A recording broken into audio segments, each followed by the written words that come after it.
Espíritu Santo el día de Pentecostés. Vamos a hablar algo de las dispensaciones también, vamos a aprender las dispensaciones bíblicas y vamos a hablar también de la primera predicación de Pedro en el día de Pentecostés. Entonces vamos a orar al Señor y vamos a pedirle entonces que realmente nos muestre con su palabra y podamos aprender de Él y cómo entonces se formó la iglesia, que es importante que nosotros entendamos esto.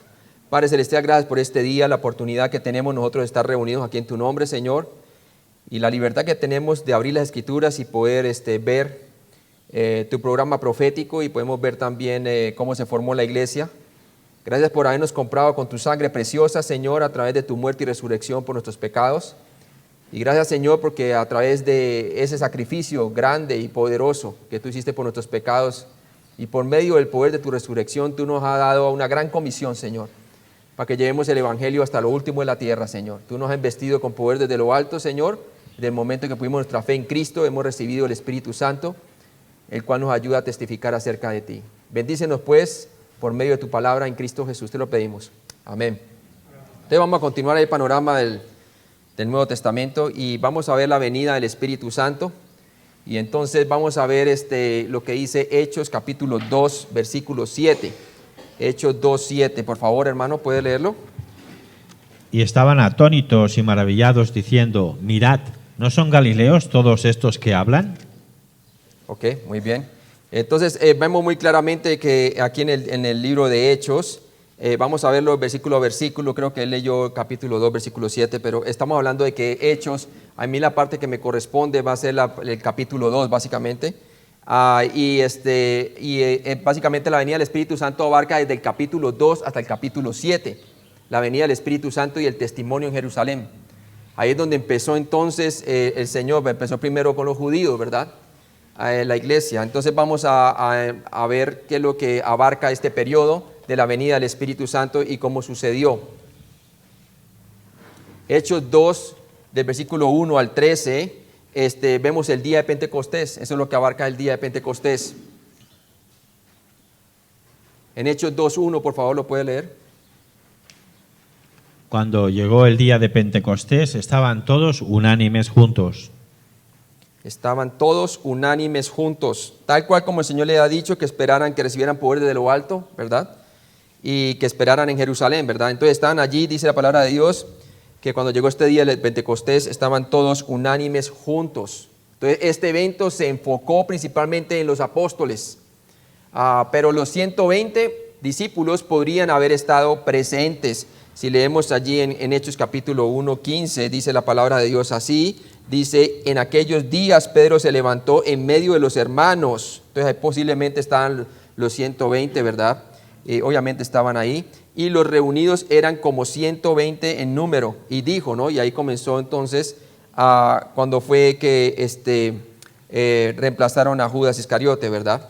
Entonces es posible que los 120 estaban aquí presentes, ¿verdad? No solamente los apóstoles.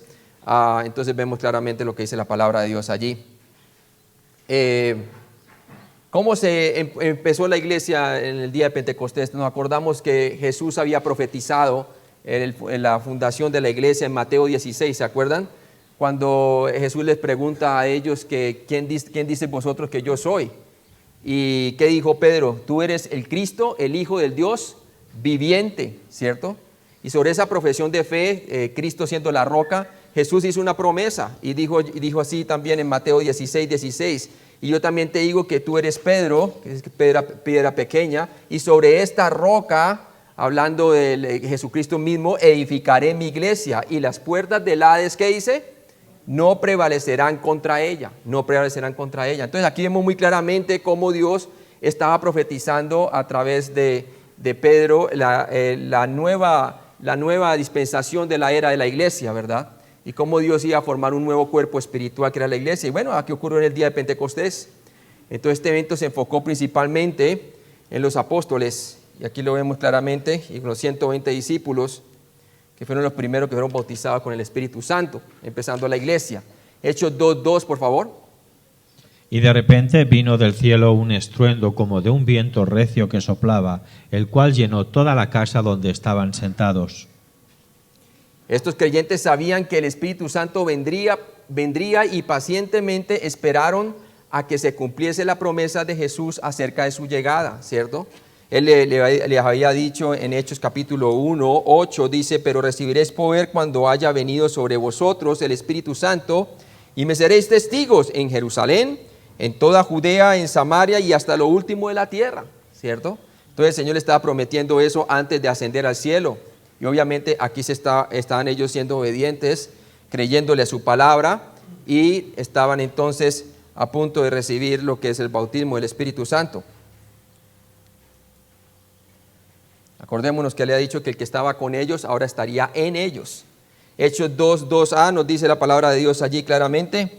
Dice: y de repente vino del cielo un estruendo como de un viento recio que soplaba, ¿cierto? De repente un ruido fuerte e inquietante como de un viento recio que soplaba, vino del cielo y llenó la casa en la que los discípulos esperaban. Mire que dice allí muy claramente que como de un viento recio que soplaba. ¿Cómo? Dice la palabra de Dios, utiliza la similitud allí, ¿sí? Hechos 2:2b nos dice curiosamente, en ninguna parte dice el texto que vino un viento real. Dice allí como de un viento recio que soplaba. En Hechos 2:12 nos dice: el cual llenó toda la casa donde estaban sentados. El ruido era tan extremadamente fuerte que fue oído por muchos en Jerusalén. Lo podemos leer en Hechos 2:6, por favor. Hechos 2:6. Y hecho este estruendo, se juntó la multitud y estaban confusos, porque cada uno les oía hablar en su propia lengua. Entonces vemos muy claramente que fue oído, fue un ruido que era extremadamente fuerte, y fue oído por muchos en Jerusalén.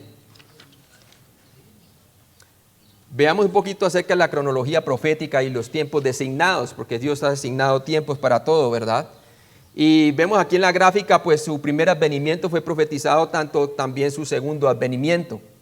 Y la palabra de Dios nos dice claramente que Jerusalén y los judíos están bajo el tiempo de lo que llaman los gentiles, ¿cierto? Desde entonces vemos allí desde el exilio babilónico, debido a la desobediencia, Israel iba a estar bajo control gentil, ¿cierto? Y eso lo llamamos el tiempo de los gentiles. Y también Jesús decía que aún cuando Jesús estuvo en su ministerio terrenal, Israel estaba bajo control gentil, estaba bajo el control del imperio romano, ¿sí? Y entonces ese tiempo de los gentiles se extendió desde el exilio babilónico y continuará hasta el final de la tribulación, hasta el final de la tribulación. Todavía Israel, de cierta manera, hablando por lo menos del monte del templo, está controlado quizás por las Naciones Unidas, ¿verdad? Prácticamente.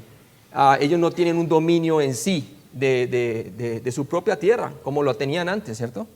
Cuando conquistaron con Josué o cuando estuvieron con Salomón. Entonces vemos aquí que el tiempo de los gentiles, el control de las naciones gentiles va a continuar hasta lo último de la tribulación, ¿verdad? Hasta que venga Jesús por segunda vez y le entregue entonces a ellos la tierra y le entregue toda su extensión y se cumpla todo el pacto abrahámico, ¿verdad? Que le iba a dar desde dónde, desde el río Nilo hasta el río Éufrates. Hoy en día solamente tienen el 10% de esa tierra. Entonces, por ahora es el tiempo de los gentiles. Veamos que dice Lucas 21:24, dice allí: y caerán a filo de espada, dice el Señor, y serán llevados cautivos a todas las naciones. Está hablando allí cuando estaba en Jerusalén, ¿verdad? Y Jerusalén será hollada por los gentiles. ¿Por qué? Porque rechazaron a su Mesías. Hasta que los tiempos de los gentiles se cumplan. Y va a llegar a su cumplimiento cuando venga Jesús por segunda vez, ¿verdad? Entonces vemos claramente allí. Ahora, veamos entonces algunas de las fiestas judías que tienen conexión con el Nuevo Testamento. La Pascua obviamente tiene conexión y nos hablaba de quién, de la muerte de Jesucristo en la cruz, ¿verdad? Entonces la fiesta de la Pascua, así como también empezó con los judíos cuando celebraron la Pascua y salieron de Egipto, ¿verdad? Entonces simboliza entonces allí tuvo su cumplimiento con Jesucristo muriendo en la cruz por nuestros pecados, conforme a la Escritura. Y era un pan sin levadura. También celebraban las fiestas del pan sin levadura, ¿verdad? En el libro de Levítico también aparece esa fiesta, el pan sin levadura, y eso nos tipifica como el carácter de Cristo, que Él era santo, perfecto sustituto, justo, verdadero, sin pecado, quien se entregó a sí mismo por nosotros, ¿verdad? Entonces nos habla de que era santo, ¿verdad? No habla de su carácter. Y también nos habla de los primeros frutos, la resurrección de Jesucristo, la fiesta de los primeros frutos, así como ellos tenían los primeros frutos de las gavillas, ¿verdad?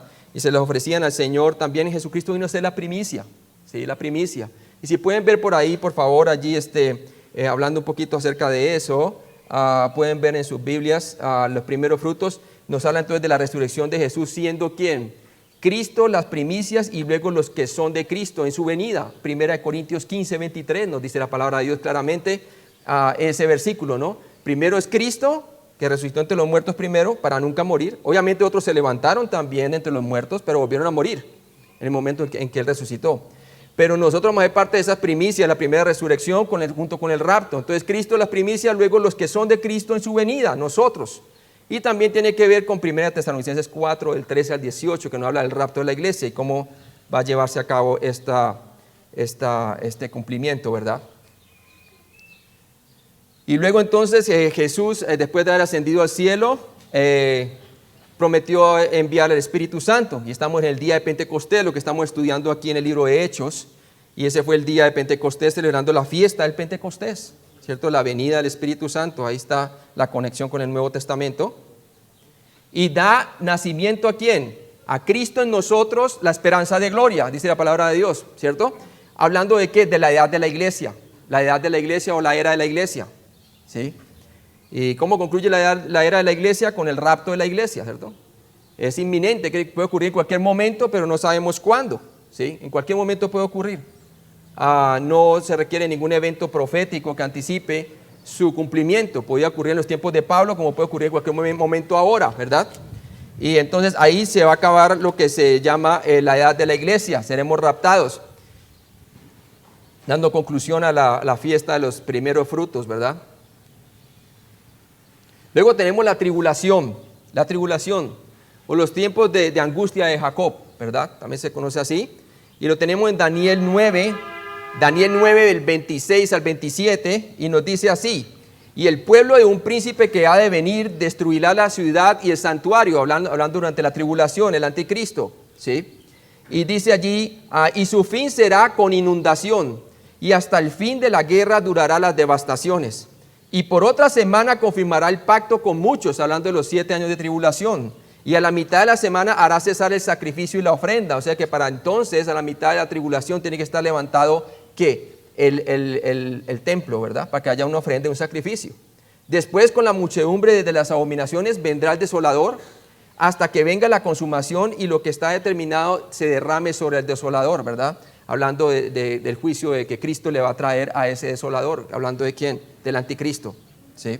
Entonces, ese es la tribulación. Y eso tiene conexión con la fiesta de trompetas, porque de la fiesta de trompetas vemos que en el libro Apocalipsis nos habla del juicio de las 7 sellos que contienen el séptimo sello, contiene las 7 trompetas. Las 7 trompetas contienen la séptima trompeta, contiene 7 copas de la ira de Dios, y ahí vemos las 7 trompetas, ¿verdad? Que vienen del séptimo sello. Entonces están conectadas en la fiesta de la trompeta con el juicio que va a traer Dios sobre la tierra cuando se toquen las 7 trompetas, pero también está conectado también con la reunión de todo Israel en la tierra prometida, ¿cierto? Hoy vimos en el año 1947 se formó la nación de Israel en el Medio Oriente, y vemos un indicio de eso, pero va a concluirse cuando el Señor traiga todos sus electos, dice la palabra de Dios, todos sus elegidos, todos sus creyentes de Israel, ¿verdad? Y a toda la nación de Israel los trae a su tierra prometida, ¿verdad? Durante la tribulación, ¿cierto? Entonces ese va a ser la fiesta de las trompetas. Y luego tenemos el día de la expiación, que es otra fiesta que celebraban. Y el día de la expiación tiene que ver entonces con el día de vindicación que el Señor hará sobre la tierra, ¿cierto? El día de venganza y la segunda venida de Cristo con nosotros a la tierra, ¿cierto? Él va a destruir a todos sus enemigos en la batalla de Armagedón y instalará su reino milenial, ¿verdad? Y habrá un plazo entre la tribulación y mientras se instituye el reino milenial como 75 días, ¿no? los 3 últimos años y medio de la tribulación, y usted suma allí 75 días y dan exactamente lo que dice la palabra de Dios en Daniel, ¿verdad? En Daniel 12 creo que es la referencia, nos habla de eso, de los 1335 días, ¿verdad? Y usted se lo resta 1260 días y le da los 75 años. Y por eso colocamos allí como un espacio entre la tribulación y el milenio, ¿verdad? Porque va a haber un momento en donde el Señor va a hacer limpieza de todo esto y va a preparar su reino milenial, ¿cierto? Entonces, esa referencia usted la puede ver en Daniel capítulo 12, lo puede ver por su cuenta. Y luego tenemos el segundo venimiento de Cristo, obviamente, con el día de la expiación, viniendo Jesús por segunda vez. Y empieza lo que llama la fiesta de los tabernáculos, que básicamente se basa en el descanso de Israel en su tierra, finalmente dando cumplimiento al pacto abrahámico, te daré esta tierra para siempre, ¿verdad? Hoy nomás tienen el 10% de toda la tierra que Dios le va a dar a Israel, y también cumplimiento del pacto davídico, ¿verdad? Y entonces, y no solamente el tabernáculo está conectado con Israel, sino también con las naciones que van a celebrar y van a venir. Y quiero que leamos un poquito acerca de eso en Zacarías 14, por favor. Zacarías 14, del 16 al 21. Leamos nomás el versículo 16. Zacarías 14, 16 nos habla de eso, de la fiesta de los tabernáculos, el cumplimiento durante el milenio. Zacarías 14, 16 dice: descanso de Israel después de su reunión y restauración. Esta fiesta se convertirá no solo en un memorial para Israel, sino para todas las naciones durante el milenio. Hermanos, si lo puede leer, Zacarías 14, 16 nomás. Y todos los que sobrevivieren de las naciones que vinieron contra Jerusalén subirán de año en año para adorar al Rey, a Jehová de los ejércitos, y a celebrar la fiesta de los tabernáculos. Entonces vemos muy claramente que también las naciones que son creyentes van a celebrar la fiesta de los tabernáculos. Y obviamente el Señor va a estar rigiendo con vara de hierro, y aquellos que nacen durante hijos de creyentes durante el milenio van a tener que tomar una decisión de creer en Cristo o no, porque el Señor los va a hacer que tengan que venir a rendirle culto a Él, ¿verdad? Entonces va a regir también contra los incrédulos allí, y las personas tienen que venir a traerle la honra y la gloria. Ahora continuemos entonces con Hechos capítulo 2, versículo 3, hermano, por favor. Y se les aparecieron lenguas repartidas como de fuego, asentándose sobre cada uno de ellos. Entonces, ¿qué pasa? De repente vino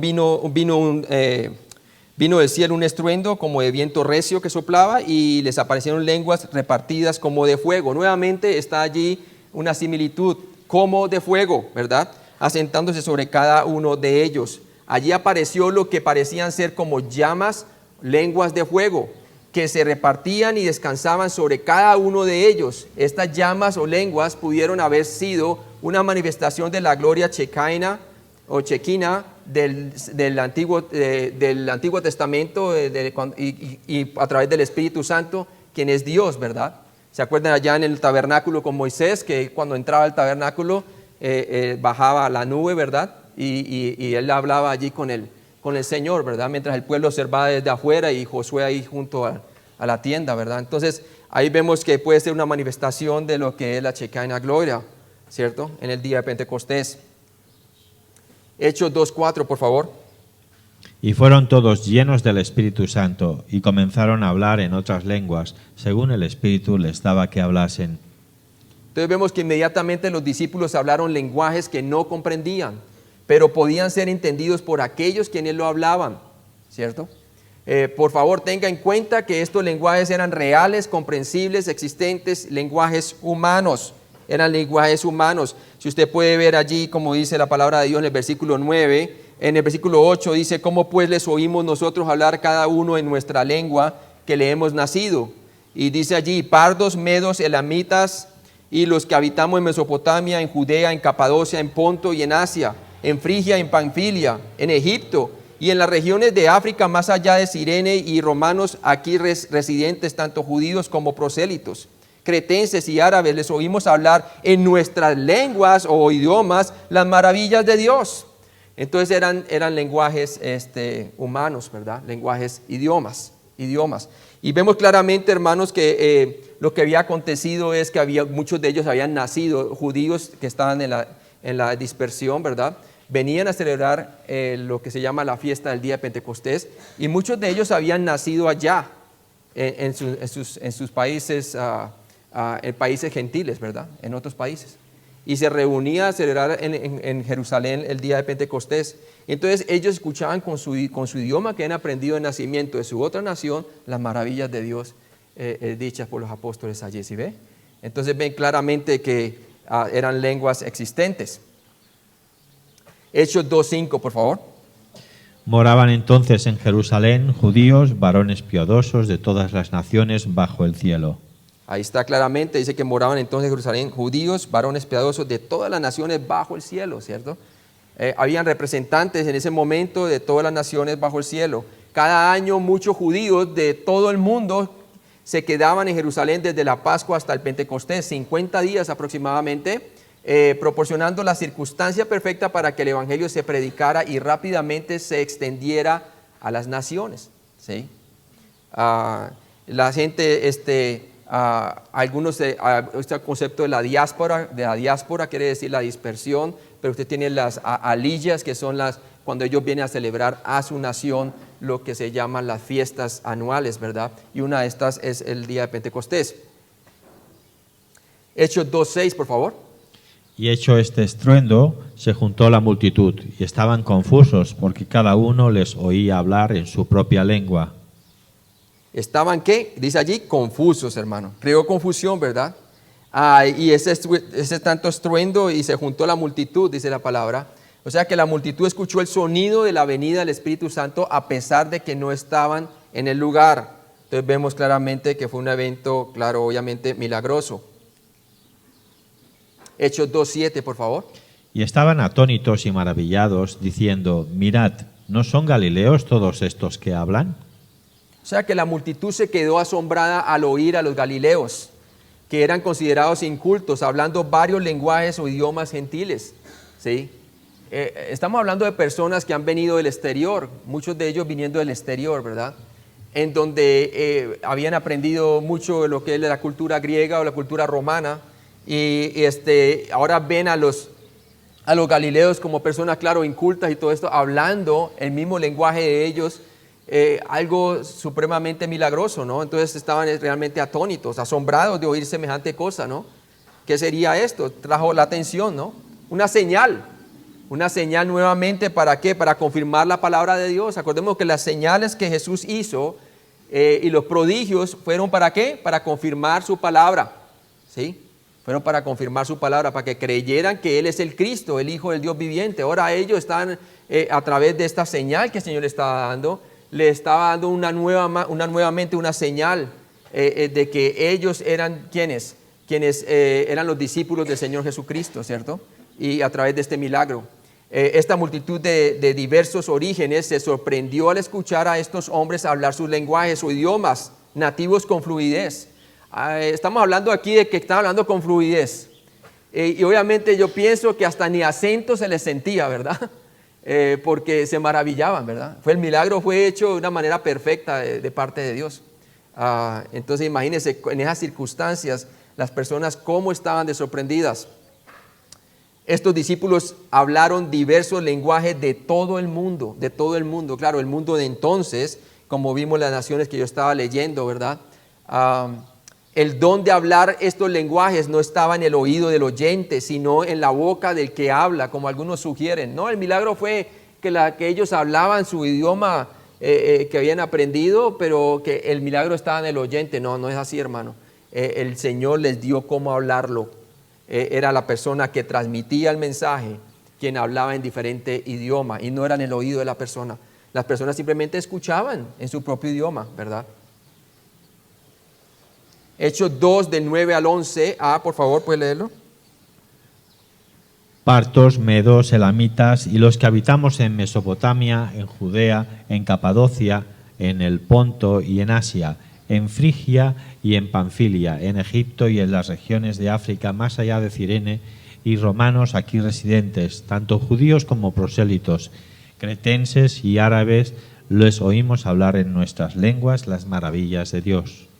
Entonces habían tanto judíos como prosélitos, sí puede ver usted allí, ¿no? y los prosélitos eran personas que eran gentiles que seguían el judaísmo, ¿verdad? Entonces había toda esta clase de personas aquí de diferentes naciones, de los cuales venían al día de Pentecostés. Los idiomas que se hablaban en ese día eran del lejano oriente, ¿cierto? O sea, cercano oriente, norte de África y Roma, Creta y Arabia, ¿verdad? Entonces ese era como el mundo conocido de entonces. Hechos 2:11b nos dice la palabra de Dios allí, cretenses, árabes, y les oímos hablar en nuestras lenguas las maravillas de Dios. Sin duda, uno de los propósitos de Dios en dar este don de lenguas era para permitir la rápida propagación del Evangelio. Estaban escuchando las maravillas de Dios en su propio idioma, ¿verdad? Maravilloso. Entonces aquí vemos la expansión, como el Señor había hecho en Hechos capítulo 1:8, ¿verdad? Y me seréis testigos, dice la palabra de Dios allí. Cuando recibáis poder, me seréis testigos. Cuando haya venido el Espíritu Santo sobre vosotros, en Jerusalén, en Samaria, en Judea, en Samaria y hasta lo último de la tierra. Entonces aquí vemos el mapa y vemos que empezó allí en Jerusalén, ¿cierto? Luego se extendió en Judea, Samaria, y luego entonces se expandería al resto del mundo. A ver, ahí va, al resto del mundo. ¿Ok? Muy bien, pasó rápido, pero ahí fue. ¿Ok? Tienen la idea, ¿no? Se propagó el Evangelio hasta el resto del mundo. Entonces, Hechos 2:12, por favor. Y estaban todos atónitos y perplejos, diciéndose unos a otros, ¿qué quiere decir esto? ¿Qué quiere decir esto? Imagínense, pues claro, ¿quién no se va a estar haciendo este tipo de pregunta? Las personas no van a hablar un idioma de un momento a otro así, ¿no? Eso es un milagro. ¿Qué significa esto, no? Entonces, el hecho de que las maravillas de Dios estaban siendo enseñadas usando lenguajes gentiles tuvo profundas aplicaciones para los judíos, ¿sí? Tuvo profundas implicaciones para los judíos, ¿verdad? ¿Qué señal sería esta? ¿Qué señal sería esta? ¿Qué es lo que realmente se está diciendo aquí, verdad? Y hasta el día de hoy, hermano, en su mayoría es el mundo gentil creyente llevando el evangelio a los judíos. Los judíos ahora, la gran mayoría son inconversos, ¿verdad?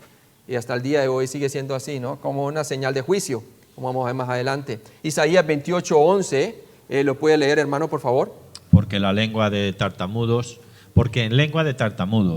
y en extraña lengua hablará a este pueblo. Porque con lengua de tartamudos y lengua extraña hablaré a este pueblo, ¿verdad?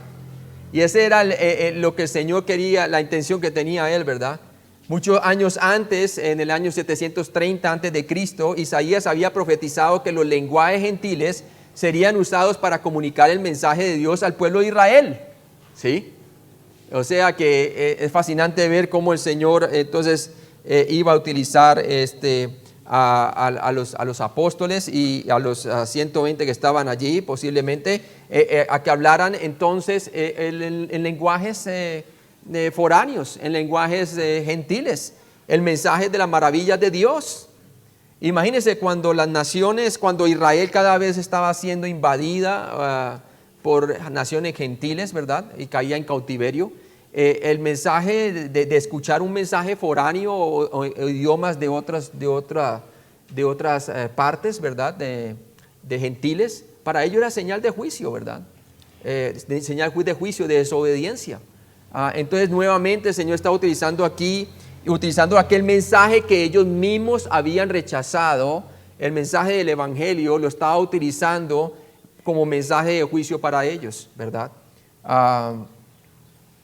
¿Y a través de qué? De lenguas gentiles, ¿verdad? El escuchar un idioma extranjero entonces en su patria significaba que habían sido capturados o invadidos, ¿sí?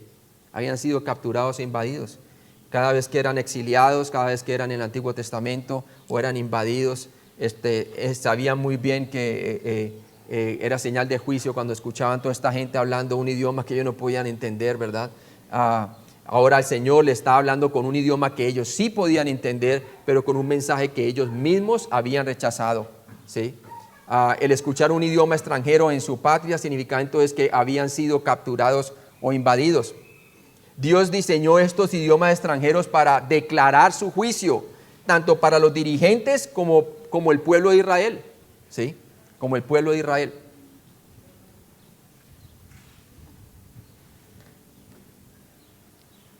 Los idiomas extranjeros fueron hablados en Israel muchas veces, cada vez que se rebelaron contra Dios y eran capturados o invadidos. En el Antiguo Testamento, cada vez que, porque acuérdense que el pacto que tuvieron en Deuteronomios, ¿verdad?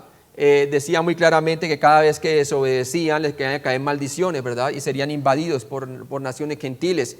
Entonces claramente habla de los idiomas extranjeros allí y que muchas veces esto mostraba como un juicio para ellos por su rebelión. Isaías 28:12, ¿lo puede leer, hermano? A los cuales él dijo: este es el reposo, dad reposo al cansado, y este es el refrigerio. Mas no quisieron oír. Mas no quisieron, ¿qué? Oír. El descanso es terminología del reino, ¿sí? Dios les había prometido el reino para que entraran en su descanso, ¿verdad? Jesús había ofrecido a Israel el reino, pero lo habían rechazado. ¿Se acuerda que le dijeron a Jesús que echaba demonios en el nombre de Belcebú? Y desde entonces Jesús decidió ya no seguir ministrándoles a ellos, ¿verdad? Porque habían rechazado el reino, ¿cierto? Y por eso la palabra de Dios dice que a los suyos vino y los suyos no le recibieron, mas a los que le recibieron, los que creen en su nombre, de Dios potestad de ser hechos hijos de Dios. Obviamente ellos no le recibieron, ¿verdad? Su propio pueblo. Entonces aquí vemos que el descanso es la terminología del reino. Jesús había ofrecido a Israel el reino, pero lo habían rechazado. Por lo tanto, cuando el Espíritu Santo descendió, Dios usó la señal de las lenguas gentiles desconocidas para dar a Israel otra oportunidad para arrepentirse, para que cambiara de mente y creyera en el Mesías, ¿verdad? Y creer en Cristo como el Mesías.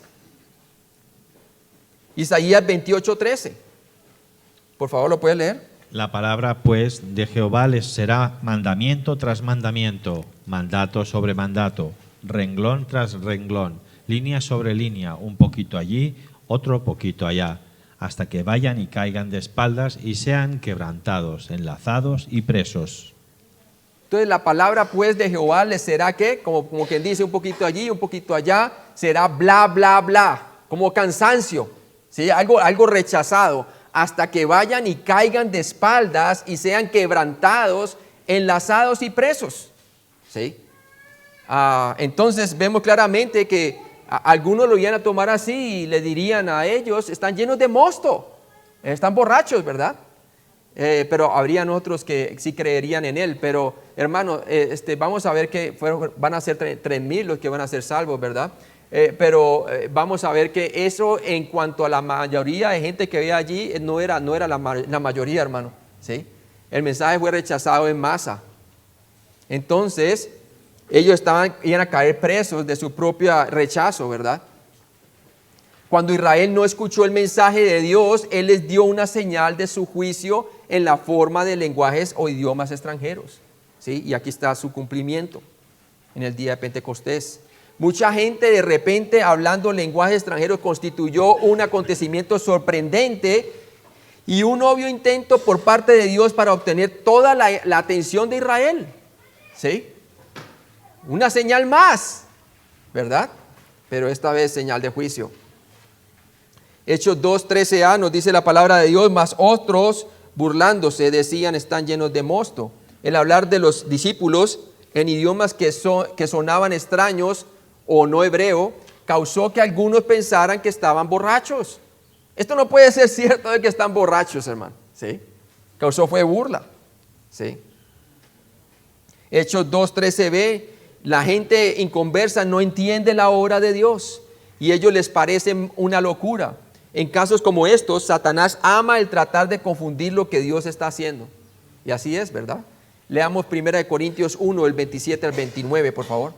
Sino lo necio del mundo escogió Dios para avergonzar a los sabios, y lo débil del mundo escogió Dios para avergonzar a lo fuerte. Y lo vil del mundo y lo menospreciado escogió Dios, y lo que no es, para deshacer lo que es, a fin de que nadie se jacte en su presencia. A fin de que nadie se jacte en su presencia, hermano. Y gloria a Dios, hermano, imagínense, el Señor por medio de unos galileos, ¿verdad? Está deshaciendo a lo que es supuestamente, ¿verdad? Y mostrándole que no son nada, ¿sí? Entonces vemos aquí claramente que obviamente para el incrédulo el evangelio es que locura. Segunda de Corintios 4, del 3 al 4, por favor. Pero si nuestro evangelio está aún encubierto, entre los que se pierden está encubierto, en los cuales el Dios de este siglo cegó el entendimiento de los incrédulos, para que no les resplandezca la luz del evangelio de la gloria de Cristo, el cual es la imagen de Dios. Ahí está claramente.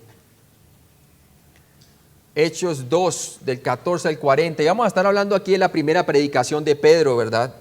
Porque Pedro no los dejó así. Él va a explicar la señal y los va a explicar con el lenguaje común hebreo, ¿verdad? Él les va a hablar así directamente a ellos allí, en el idioma que ellos pueden entender.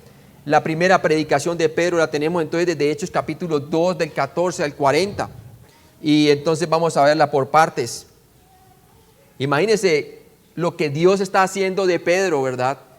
Una persona que le había negado 3 veces, una persona que estaba bien contrita, después y luego fue nuevamente restaurada por medio del Señor cuando le dijo que si lo amaba 3 veces, ¿se acuerda? Y ahorita lo vemos lleno de ¿qué? De valor y de valentía, y va a explicar claramente qué es lo que está sucediendo, ¿verdad? Porque todavía su corazón estaba ¿para qué? Para alcanzar a su pueblo, ¿verdad? A los judíos. Entonces vemos aquí la primera predicación de Pedro. Aunque la iglesia se mantuvo esencialmente judía por un tiempo, la predicación de Pedro marcó un cambio dispensacional a la dispensación o era de la iglesia, de la dispensación de la ley a la dispensación de la iglesia, ¿sí? ¿Qué queremos decir cuando decimos dispensación? Y vamos a hablar un poco de esto porque es importante que nosotros entendamos las dispensaciones según la Biblia, ¿verdad? Y vamos a ver qué es dispensaciones, ¿verdad? Una dispensación es una descripción de la administración de Dios de una porción de la historia humana. Es la manera como Dios trata a la humanidad, ¿cierto? Y cómo administra su gobierno a través de la humanidad. Entonces una dispensación es una descripción de la administración de Dios de una porción de la historia humana. Una dispensación funciona como un dispensario, un lugar donde usted guarda cosas, ¿verdad? Usted acondiciona ese lugar para poner diferentes objetos, ¿sí? Un dispensario entonces es un despacho controlado en el que se organizan los bienes almacenados, regulados y dispensados. Prácticamente todos los dispensarios tienen la misma función, pero no hay 2 dispensarios que se administren de la misma manera, ¿cierto? Usted puede tener un dispensario simplemente para la cuestión de jardinería, otro para comida y así sucesivamente, ¿cierto? Todos tienen una función específica, pero todos están acondicionados para diferentes artículos, ¿verdad? Entonces lo mismo pasa así con el plan de Dios, ¿verdad? Prácticamente todos los dispensarios tienen la misma función, pero no hay 2 dispensarios que se administran de la misma manera. Desde el principio del mundo, entonces, Dios ha gobernado soberanamente la historia humana. Él ha controlado los tiempos de nuestra existencia, ¿cierto? Él ha puesto límite a nuestra existencia, como dice también en Hechos capítulo 17, ¿verdad? Observamos a través del registro histórico de la palabra de Dios precisamente cómo Él ha administrado la historia. La teología dispensacional es la ciencia de esta observación, de mirar cómo Dios ha administrado su gobierno soberano sobre la historia humana a través de los tiempos, ¿sí? Estudiémoslo un poco mejor aquí en una gráfica y vamos a ver las 7 dispensaciones de la historia humana. Los dispensacionalistas clásicos reconocemos 7 dispensaciones de la era humana o de la historia humana, ¿verdad? Y para eso utilizamos algunos eventos como, por ejemplo, desde el principio de la creación, ¿verdad? Y tenemos la dispensación de la inocencia, que básicamente abarca Génesis del capítulo 1 al capítulo 3. Luego tenemos la caída, que tenemos la dispensación de la conciencia, que abarca Génesis capítulo 4 al capítulo 8, que ocurrió con la desobediencia, ¿verdad? Luego tenemos la dispensación, la tercera, la dispensación del gobierno humano, Génesis capítulo 9, capítulo 11, y empieza con Noé y el establecimiento de la pena de muerte, ¿cierto? El que derramare sangre, su sangre se le será demandada. Luego tenemos la promesa que viene después de la Torre de Babel, cuando Dios llama a ¿quién? A Abraham, de Ur de los Caldeos. Y la dispensación de la promesa viene básicamente de Génesis capítulo 12, entonces, donde Abraham es llamado por Dios, hasta Éxodo capítulo 19, cuando el pueblo de Israel entra allí, hasta sale de Egipto, antecitos de que se dé la ley. Y luego tenemos entonces el Éxodo, ¿verdad? El Éxodo. Y eso entonces vemos nosotros la dispensación de la ley, ya cuando llegan al monte Sinaí, que viene de Éxodo capítulo 20 hasta Hechos capítulo 1, antecitos del día de Pentecostés, que es Hechos capítulo 2. Eso abarca la dispensación de la ley. Ahí está el cumplimiento de la ley y los profetas de nuestro Señor Jesucristo, ¿cierto? La unión hipostática entre la naturaleza divina y la humana, 100% Dios, 100% hombre. Y luego tenemos entonces la dispensación de la iglesia. La dispensación de la iglesia es Hechos capítulo 2, cuando empieza en el día de Pentecostés que estamos viendo ahora, y termina con Apocalipsis capítulo 3, que nos habla el mensaje a las 7 iglesias, junto con capítulo 2, ¿verdad? Capítulo 3 termina.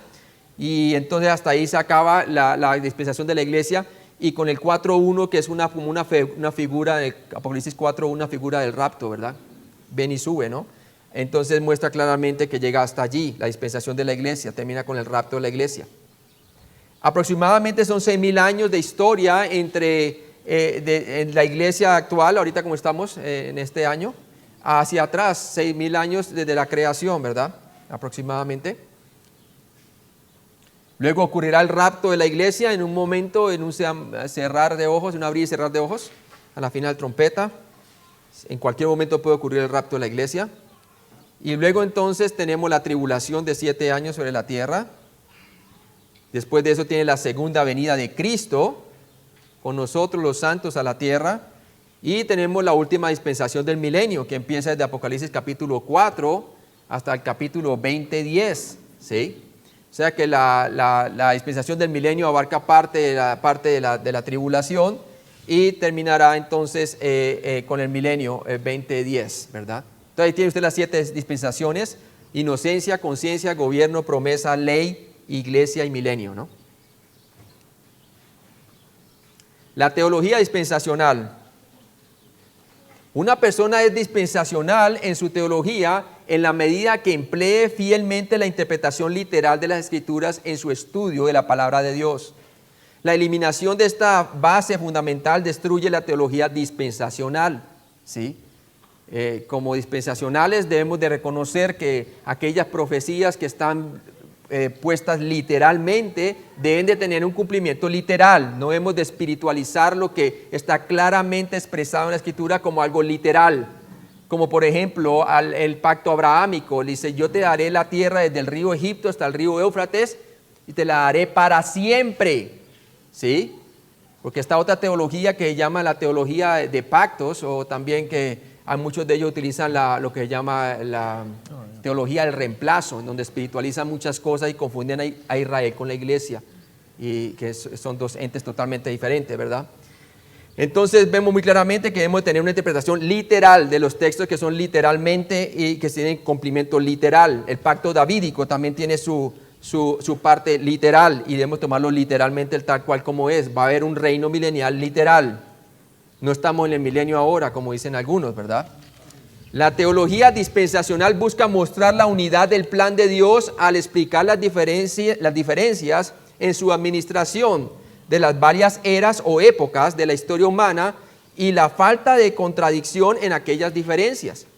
Cuando uno dividimos la Biblia dispensacionalmente como debe de ser, vamos a ver que no hay contradicción alguna. Al contrario, ahí es una organización de cómo Dios está ejecutando su plan eterno, ¿verdad? Sobre la tierra, ¿verdad? Cómo está llevando a cabo su administración en la tierra de su plan soberano. El dispensacionalismo es erróneamente acusado de enseñar que la gente se salva por diferentes medios en cada dispensación. Por el contrario, los dispensacionalistas clásicos enseñan que la salvación siempre ha sido por gracia mediante la fe, ¿cierto? Desde Adán y Eva hasta que venga Jesús por segunda vez, siempre ha sido por la fe y por la gracia de nuestro Señor Jesucristo que somos salvos, hermano. ¿Sí? Siempre ha sido así. Entonces, tenemos que tener cuidado con eso. El hecho que haya dispensación de la ley, dispensación de esto y lo otro, no quiere decir que las personas se salvan de diferente manera. Siempre las personas han sido salvas mediante la fe en Jesucristo, por la gracia solamente y por el sacrificio de Cristo solamente. Un cambio en las dispensaciones marca un cambio en la manera en que Dios gobierna en un momento específico en la historia humana. ¿Sí? Los dispensacionalistas clásicos reconocen 7 dispensaciones. Y como las vimos ahí en la gráfica: inocencia, conciencia, gobierno humano, promesa, ley, iglesia o gracia, que es lo mismo, y el reino milenial. En cada dispensación Dios dio a la humanidad las responsabilidades divinas. Él les adjudica responsabilidades y dependiendo de cómo responden a esas responsabilidades, entonces Dios traería otra dispensación, ¿verdad? ¿Por qué? Porque en todas ellas va a encontrar deficiencias en cómo las personas deberían de responder ante a esas responsabilidades que Dios le iba a adjudicar. En la dispensación de la inocencia, empecemos con la número 1, Dios requirió a la humanidad el permanecer inocentes del pecado de la desobediencia, ¿cierto? Podéis comer de cualquier otro árbol, pero del árbol del bien y del mal no comeréis, ¿verdad? Esa era, por decirlo así, la prueba que tenían, ¿verdad? Esa era la responsabilidad que tenía el hombre. Pero ¿qué pasó? Desobedecieron, ¿cierto? Desobedecieron. Entonces esa dispensación va desde Génesis 1 hasta Génesis 3. En la dispensación de la conciencia, que es la segunda dispensación, Dios requirió a la humanidad el vivir de acuerdo al conocimiento del bien y del mal que adquirieron en la caída. Génesis 4 al 8. Génesis capítulo 4 al capítulo 8. Sí, en la dispensación de la inocencia, el hombre tenía una disposición favorable hacia Dios. ¿Sí? No tenía naturaleza carnal, no tenía la corrupción de otras personas del mundo, porque solamente eran Adán y Eva, ¿verdad? Pero sin embargo el hombre decidió desobedecer. ¿Sí ve? Y cuando desobedeció se le abrieron los ojos, pero en realidad lo que se abrió fue la conciencia. Ese monitor moral que dice qué es bueno y qué es malo. Perdieron esa disposición favorable que tenían ante Dios, esa inocencia, y entraron entonces ahora a ser gobernados por la conciencia. Y viene desde Génesis capítulo 4 hasta Génesis capítulo 8. Obviamente hasta antes del diluvio. No, después del diluvio. Despuésito ya cuando Dios trajo juicio con el diluvio. En la dispensación del gobierno humano, entonces, es la tercera dispensación. Dios requirió a la humanidad administrar equitativa y justamente los asuntos de la humanidad, ¿cierto? Y vemos que viene de Génesis capítulo 9 al capítulo 11. Entonces Dios comienza a gobernar a estas personas. ¿Con quién? Con el gobierno humano. Instituye la pena de muerte. El que derramare sangre, a este se le demandará su sangre también, ¿no? O sea, que el hombre no solamente sería gobernado por su conciencia, sino ahora también por la ley gubernamental. En la dispensación de la promesa, que es la cuarta dispensación, Dios requirió que Abraham, Isaac, Jacob y la nación subsiguiente de Israel le dieran gloria a él, al ser su nación santa y especial bajo su gobierno directo. Y eso lo tenemos desde Génesis 12, cuando Dios llama a Abraham y le da la promesa de hacerle una gran nación, ¿verdad? Y le da la promesa de la simiente, de la tierra y también la promesa de las bendiciones. Y llega hasta Éxodo capítulo 19, antecitos de que se dé la ley de Moisés. Luego tenemos la dispensación número 5, que es la dispensación de la ley. Dios requirió de Israel como nación el merecer sus bendiciones físicas mediante la obediencia estricta a sus leyes. Esas leyes fueron dadas simplemente para que ellos tuvieran bendiciones físicas. Mire bien esa palabra, físicas. ¿Sí? Y usted tiene allí, viene de Éxodo capítulo 20 hasta Hechos capítulo 1. Y tenía que ver allí con la descripción de los 2 montes. Después de que se dio la ley mosaica, habían 2 montes en el Deuteronomio 28 al 30, las bendiciones y las maldiciones. Entonces ellos tenían que tener bendiciones físicas en su tierra, iba a tener lluvia, producción, y los cultivos le iban a dar toda su fuerza si obedecían al Señor. Pero si desobedecían al Señor, iban a ser que iban a ser invadidos por naciones foráneas, gentiles, y iban a tomar dominio sobre ellos, iban a ser disciplinados por Dios, y su tierra no le iba a producir, sus fuerzas, ¿no? Sería como estéril la tierra para ellos, cosa que sucedió, ¿no? Luego tenemos la sexta dispensación, que es la dispensación presente de la iglesia. Dios requiere que los creyentes hagan discípulos de todas las naciones y así se edifique la iglesia. Él requiere que el mundo crea en el evangelio para ser salvo. Hechos capítulo 2. Viene de Hechos capítulo 2 hasta Apocalipsis capítulo 3. ¿Sí? Acuérdense que cuando Jesús vino, y vino bajo la ley, para redimir a todos aquellos que estaban bajo la ley, confinados, ¿cierto? Todos nosotros que cuando éramos incrédulos, ¿verdad? Para que las personas por medio de la fe pudieran ser salvos de la ley, ¿verdad? El fin de la ley es Cristo para todo aquel que cree. Pero ya una vez en Hechos capítulo 2 empezó la dispensación de la iglesia. Mientras la dispensación de la ley, el Espíritu Santo estaba con ellos, en la dispensación de la iglesia el Espíritu Santo está en ellos, tal cual como el Señor se lo prometió y ocurrió en el día de Pentecostés. En la dispensación del reino milenial es la última dispensación, la dispensación número 7, y Dios requería a Israel gobernar fielmente la tierra. Dios requerirá a Israel gobernar fielmente la tierra. Será la nación que liderará sobre la tierra. Ahora nosotros también vamos a estar allí, ¿verdad? Bajo el liderazgo de Cristo el Rey. Y requerirá de las naciones someterse a su gobierno. Pues acordémonos que van a haber personas que van a nacer durante el milenio y tienen que tomar una decisión de creer o no creer en el Señor. Y serán sometidos por barra de hierro. Y eso viene de Apocalipsis capítulo 4, después del 4.1 hasta el 20.10. Hasta el 20.10, ¿verdad? Que nos habla de lo que la vida allí cuando se instala, de toda la vida milenial. Tristemente la Escritura registra que cada dispensación terminó con la humanidad rebelándose contra Dios y Dios juzgándola, ¿cierto? Dios juzgándolos. Por ejemplo, la dispensación de la inocencia terminó con la rebelión del hombre al comer del fruto prohibido y el juicio de Dios contra el hombre, Satanás y toda la creación a causa de ese pecado. Génesis 1 y termina con Génesis 3. ¿Sí? Así fue que terminó la de la conciencia, la dispensación de la inocencia. O sea que la dispensación de la inocencia empieza entonces Génesis 1 y termina con Génesis 3 cuando caen de su inocencia y da entonces cabida a la nueva manera como Dios va a empezar a gobernar la humanidad a partir de ese momento. Ya el hombre perdió la disposición favorable ante Dios y ahorita sería gobernado por su propia conciencia. ¿Se acuerda cómo Dios viene y confronta a Caín? ¿Dónde está tu hermano? ¿Sí? Es más, tantecitos de eso comienza a gobernarlo con la conciencia. ¿Dónde estás tú? Le dice a quién. A Adán. ¿Se acuerda cuando cayó? Entonces desde ahí comienza a gobernar al hombre con la conciencia.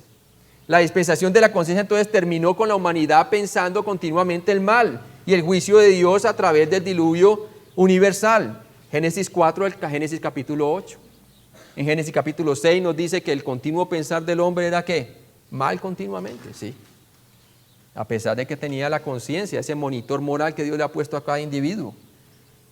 La dispensación del gobierno humano sería la tercera dispensación y terminó con la rebelión de la humanidad al construir la Torre de Babel y el juicio de Dios confundiendo las lenguas y distribuyéndolos por el resto de la tierra, ¿cierto?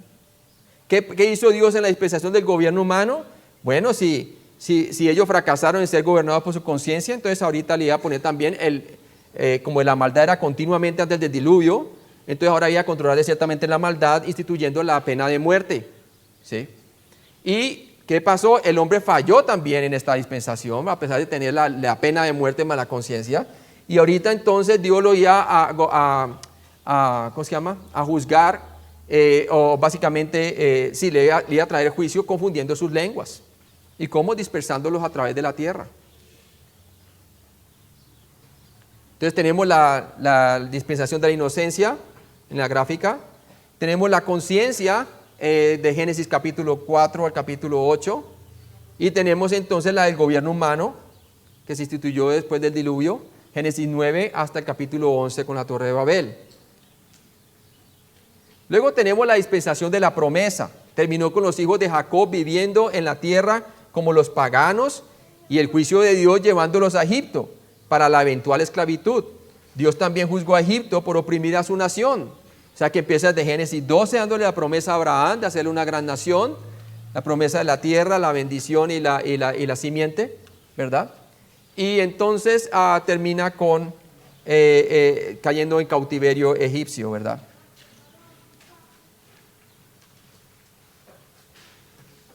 Entonces tenemos ahí en la gráfica nuevamente la dispensación de la promesa desde Génesis 12 hasta Éxodo 19, que viene después de la dispensación del gobierno humano. La dispensación número 5, la de la ley, terminó con el rechazo del Mesías por Israel y el juicio de Dios contra Israel, incluyendo la eventual destrucción del templo y la dispersión de los judíos alrededor del mundo, ¿cierto? La destrucción del templo en el año 70, cuando Jesús dijo en Juan capítulo 2, no quedará piedra por piedra, ¿cierto? Y entonces empezó esa dispensación en Éxodo 20 con el dando la ley allí en el monte Sinaí, y terminó en Juan capítulo 19 con el rechazo de Israel de su Mesías. Entonces nuevamente en la gráfica vemos allí que después de la dispensación de la promesa tenemos la dispensación de la ley, Éxodo capítulo 20 hasta Hechos capítulo 1.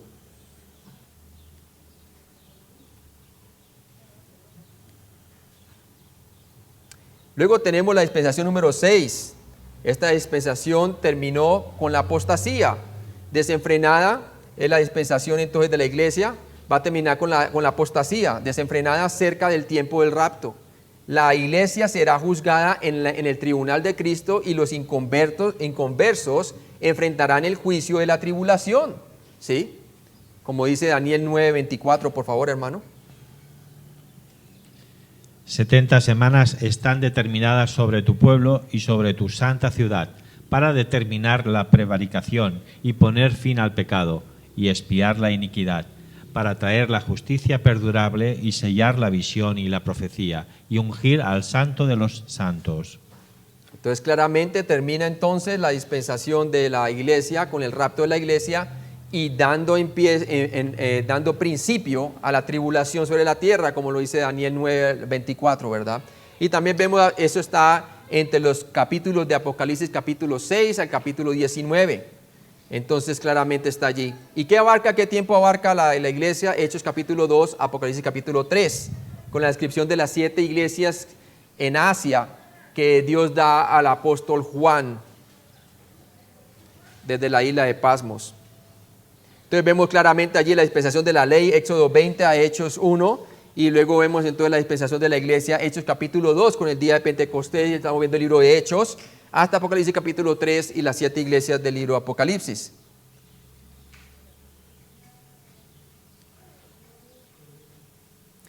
Luego de allí entonces ocurre el rapto de la iglesia, y es donde termina la dispensación de la iglesia. Luego tenemos la última dispensación, que es la dispensación 7, la dispensación del reino milenial, la cual terminará con Satanás conduciendo una rebelión final y con el juicio final de Dios sobre el mundo, ¿verdad? Y vemos que Satanás es atado por 1000 años al final de la tribulación, pero luego es soltado al final del milenio para traer la última revuelta, y finalmente Dios lo derrota y lo lanza al lago de fuego, y luego viene el juicio final allí, ¿no? El trono blanco, Apocalipsis 20 del 1 al 10.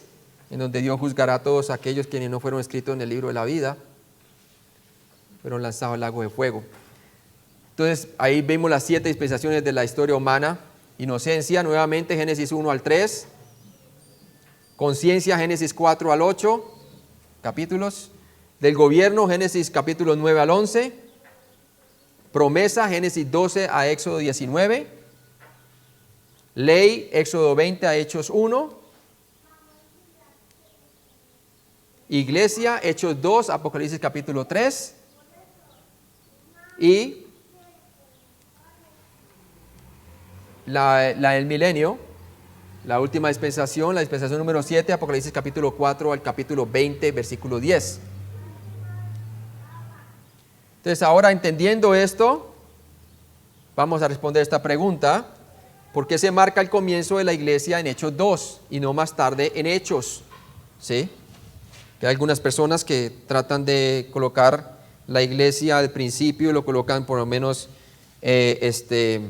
en algunos versículos que no deben de ser, ¿verdad? O antes de Pentecostés o después de Pentecostés. Entonces vamos a resolver esa pregunta. ¿Por qué se marca el comienzo de la iglesia en Hechos 2 y no más tarde en Hechos? Mateo 16, 18, por favor, hermano. Y yo también te digo que tú eres Pedro, y sobre esta roca edificaré mi iglesia, y las puertas del Hades no prevalecerán contra ella.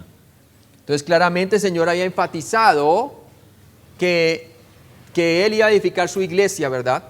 Decía, y yo edificaré, tiempo futuro, mi iglesia, y las puertas del Hades no prevalecerán contra ella, o sea, el poder de la segunda muerte no prevalecerán contra los creyentes, ¿verdad? Entonces, Cristo enfáticamente dijo que edificaría su iglesia, no iglesias. Bien importante eso, ¿no? Y que las puertas del Hades no prevalecerán contra ella. Jesús instruyó la iglesia en Pentecostés, la instituyó en Pentecostés, la iglesia. Juan 1:17, por favor, hermano. Pues la ley por medio de Moisés fue dada, pero la gracia y la verdad vinieron por medio de Jesucristo. Por medio de Jesucristo vino la gracia y la verdad, ¿cierto? Y ahorita la iglesia sería formada a partir de ¿quién? De esa verdad de la gracia de Dios. Romanos 6:14, por favor. Porque el pecado no se enseñoreará de vosotros, pues no estáis bajo la ley, sino bajo la gracia. Sino bajo la gracia. Por eso también se considera la iglesia como la dispensación de la gracia, ¿verdad? No porque no hubiera gracia en otros tiempos, sino porque en Jesucristo la revelación de la gracia se hizo más veraz, tuvo su cumplimiento completo, ya no hay necesidad de sacrificios. Jesucristo hizo un sacrificio una vez por todas, cosa que en el Antiguo Testamento que hacía sacrificio una y otra vez, ¿verdad? Entonces en ese sentido lo está diciendo. Hechos capítulo 1 del 4 al 5, por favor. Y estando juntos les mandó que no se fueran de Jerusalén, sino que esperasen la promesa del Padre, la cual les dijo, oísteis de mí. Porque Juan ciertamente bautizó con agua, mas vosotros seréis bautizados con el Espíritu Santo dentro de no muchos días. No muchos días. Increíble que está Juan el Bautista, aquí viendo el contexto, estaba profetizando el nacimiento de esta iglesia, ¿verdad? Porque dice, y el Espíritu Santo bautizará, yo no soy digno, yo solamente bautizo con agua, pero él bautiza con Espíritu Santo y fuego. Entonces ya estaba diciendo de antemano que de alguna manera Dios iba a instituir este misterio que estaba no revelado, que es la iglesia, ¿verdad? Entonces vemos claramente que Jesús dijo que el Espíritu Santo vendría y los bautizaría. El ministerio del Espíritu en esta dispensación ha sido el de bautizar a los creyentes en cuerpo de Cristo, en el cuerpo de Cristo, ¿verdad? Gálatas 3, 26 al 27.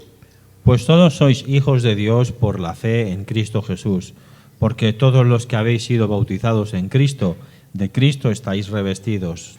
De Cristo estáis revestidos. Cuando usted pone su fe en el sacrificio de Jesucristo, que Él es Dios hecho hombre, quien murió por nuestros pecados conforme a la Escritura y se levantó entre los muertos conforme a la Escritura, usted tiene vida eterna, es bautizado con el Espíritu Santo. Veamos el proceso en Efesios 1, del 13 al 14, por favor.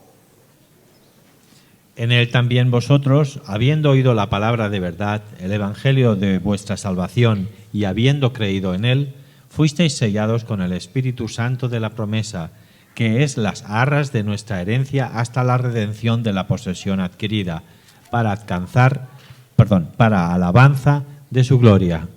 Entonces muestra muy claramente que habiendo escuchado el evangelio primero, ¿cierto?, y poniendo nuestra fe, fuimos bautizados con el Espíritu Santo. Entonces el Espíritu Santo únicamente bautiza a creyentes, nunca personas incrédulas. O sea que la fe siempre precede la regeneración. Son eventos casi simultáneos, pero la fe viene primero, luego la regeneración. Efesios 4:30, por favor. Y no contristéis al Espíritu Santo de Dios, con el cual fuisteis sellados para el día de la redención. Entonces fuimos bautizados, somos sellados para el día de la redención, dice la palabra de Dios.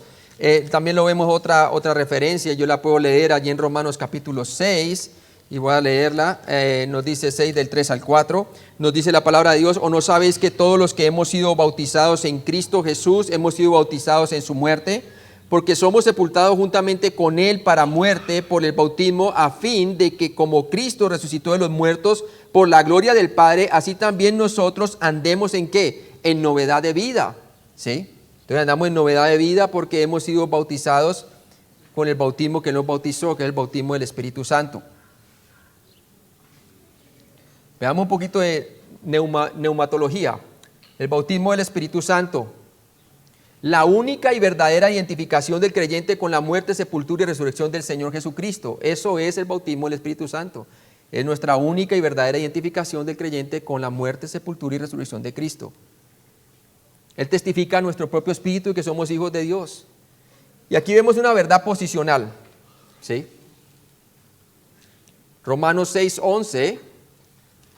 En Romanos 6:11, vamos allí, ¿qué nos dice la palabra? Nos dice, así también vosotros considerados muertos al pecado, pero vivos para Dios en Cristo Jesús, Señor nuestro. O sea que no solamente Cristo murió por nuestros pecados, sino que nosotros también hemos muerto con Cristo al pecado. ¿Sí? Romanos 6:11.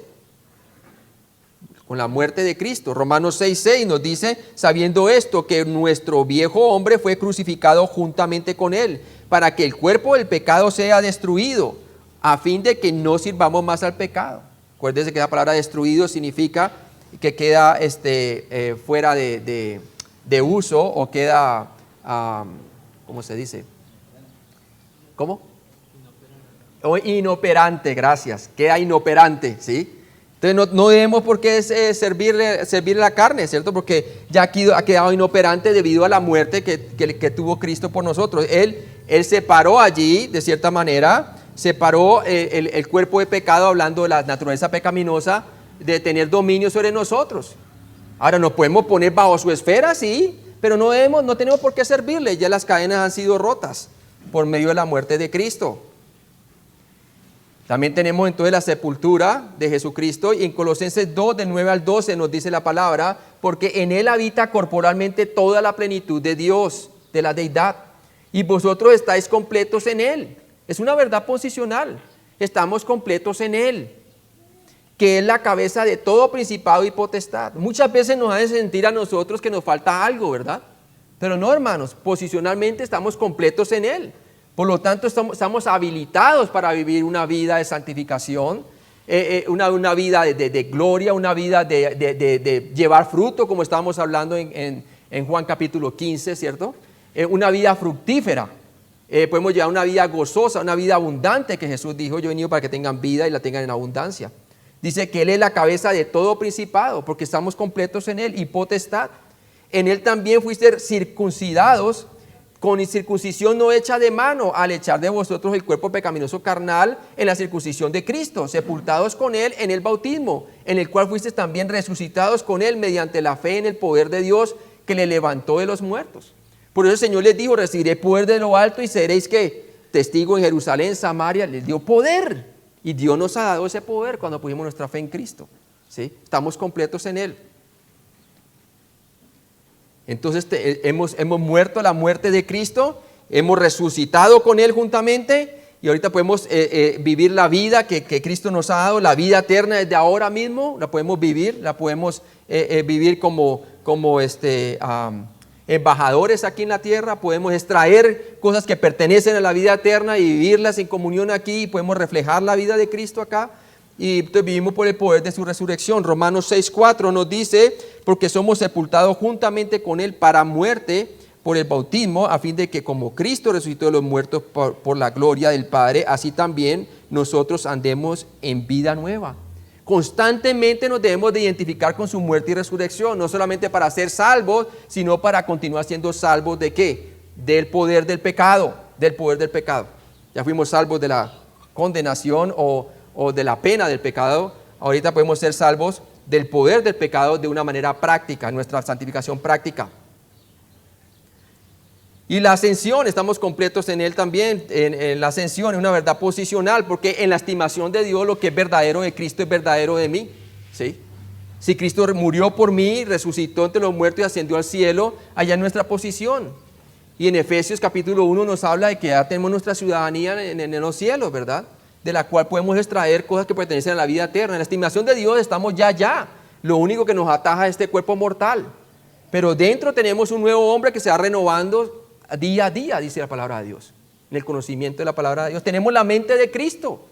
Ahora, no todos manifestamos la mente de Cristo en el potencial que deberíamos de manifestarla en la práctica, ¿verdad? Para eso necesitamos renovar nuestro conocimiento, como dice Romanos capítulo 12, ¿cierto? Y tenemos Romanos 6:5, nos dice, porque si fuimos plantados juntamente con Él en la semejanza de su muerte, así también lo seremos en la de su resurrección. Tenemos una glorificación garantizada en el Señor Jesucristo. Y cuando vivimos en esa fe, hermano, podemos vivir una vida empoderada de Dios en este momento presente. ¿Por qué? Porque Él está ya, como dice aquí, sesión, quiere decir que está sentado a la diestra del Padre. De allá es donde nosotros estamos cuando tenemos comunión con Cristo y cuando permanecemos en la vid. De allá es donde proviene la vida de Cristo que nosotros podemos vivir aquí en la tierra.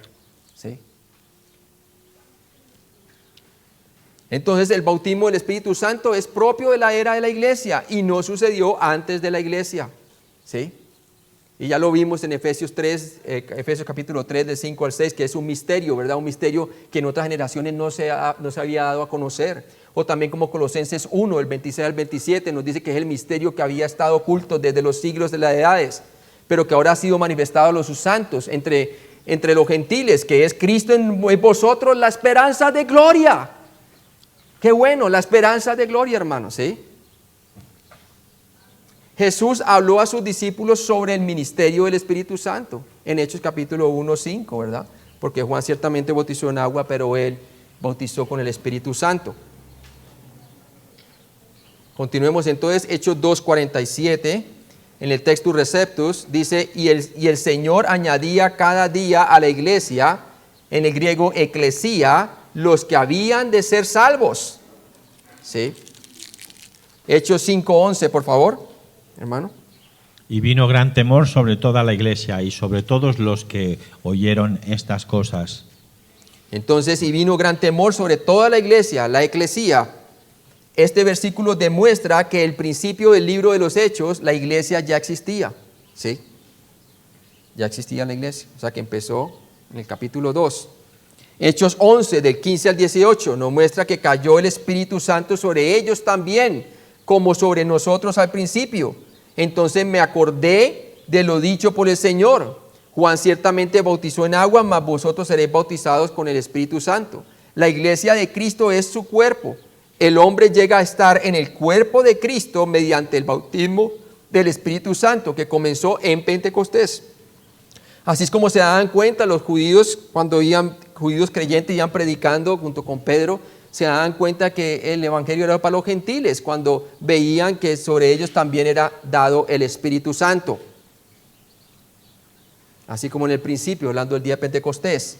Entonces, ¿empezó la iglesia con Pablo? Un rotundo no. Empezó aún antes de que Pablo fuese salvo. Empezó en el día de Pentecostés.